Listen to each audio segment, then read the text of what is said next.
Okay, what wonders await in this box? Right, well, Salute of the Jagger. I really like this film. Not seen it for a while. I actually wanted to upgrade this and see the alternate cut, but again, it's quite pricey and hard to get. This was a quirky little film. That I like that bleak futuristic flick. Dr. Hall, one of my favourite actors. Prey of the Roller Boys. This I don't really ever see this get talked about. This was an interesting film.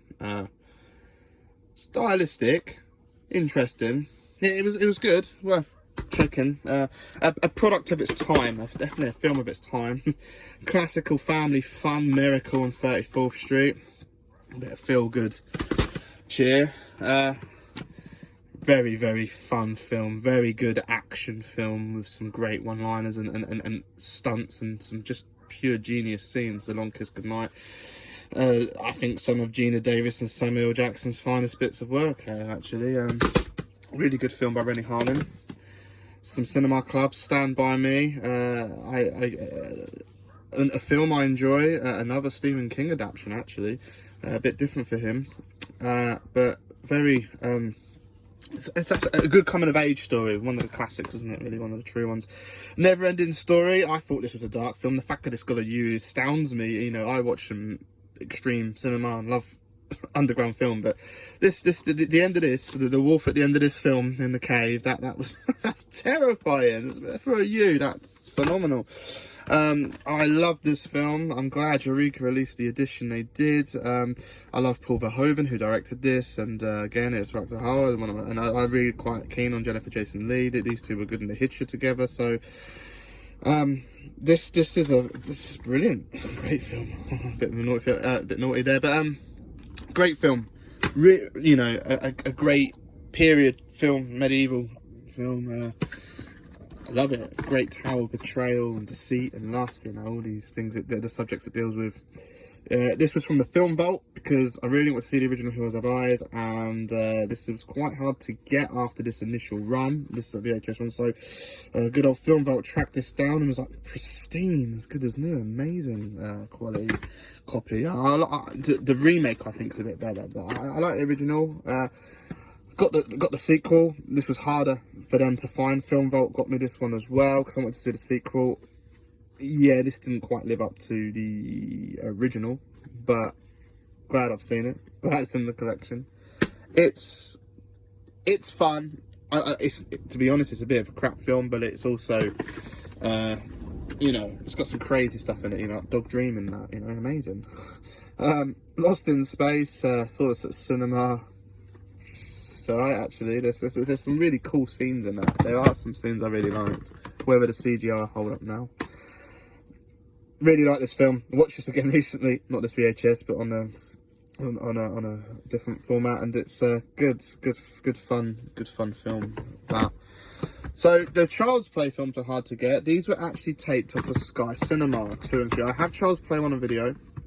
2 and 3 became quite hard to get, particularly this, because of the Jamie Bolger case that happened in the UK and the film being in the limelight in a bad way for that court case.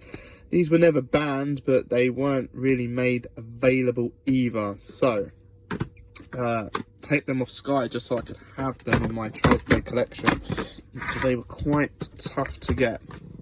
Beware the Blob. Yeah. Okay, so... You know what, this is a trashy fun sequel that I recently picked up on Blu-ray as an import because, you know, nostalgic memories. It's a strange little film, this. It's no Chuck Russell's 80s version of the Blob, and it's not the original either, but it's early trash, and if you just want some mind-numbing entertainment, then yeah. The Invisible Kid is quite a funny film. Again, I don't really see this get spoken about much anymore. This is good humour actually. This is good old school humour before the world was too politically correct. There's some quite fun stuff in that. Brassed Off, which is a good old British film, not bad film. It's been many years since I've actually seen this film, to be honest with you, but was stereotypical British drama really. It'd be nice sometimes to get something a bit different out of the British drama scene, but Saw this at the cinema. Yeah, really cool film actually. I think I prefer it more now than I did back then. It's this. I have more of a respect for some of these films returning back to them. But yeah, it's a good disaster film. That Hot Shots Part 2, fun flick. These are very slapstick and very funny. A little bit like Naked Gun. I really like the Naked Guns. I think they're hilarious actually. These are similar, not quite as funny, but still, you know, some of it's over the top cheesiness for me, but you know, Dracula Dead and Loving It. This is okay. You know, I just said I love how much I love Naked Gun and Leslie Nielsen in this, but it's okay. It's very average. It's just a very forgettable film at the same time. Fifth Element is a really cool, stylistic, visual feast. It's yeah. I must say though, I like Luke Besson, but this is one of my least favourites of his, and Bruce Willis. As I've said earlier, how much I love Bruce Willis.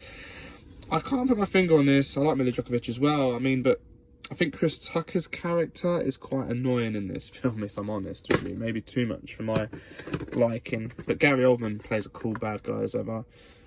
Teenage Mutant Ninja Turtles Secret of Ooze. I preferred this than the original, the first one. Bebop and Rocksteady were calling it Super Shredder. It was just yeah, great fun. Prefer that. I prefer these than the new CGI heavy versions. Preset of Raiders of the Lost Ark here. Got this. Got given this by my granddad, who actually used to work at the BBC back in the day. Fun film, actually.